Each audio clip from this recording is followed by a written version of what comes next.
Hello mga ka-amazing!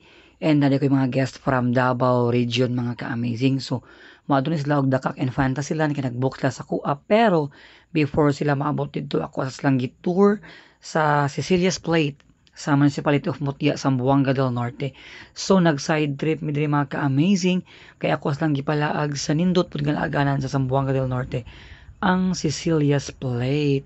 So, din nagbayad ito entrance fee. So, while nagbayad ako mga guests sa entrance fee, ako po ang bidyuhan ang maong area. Grabe siya kanindot kay magkaon-kaon mo na sa ilawom sa pine trees.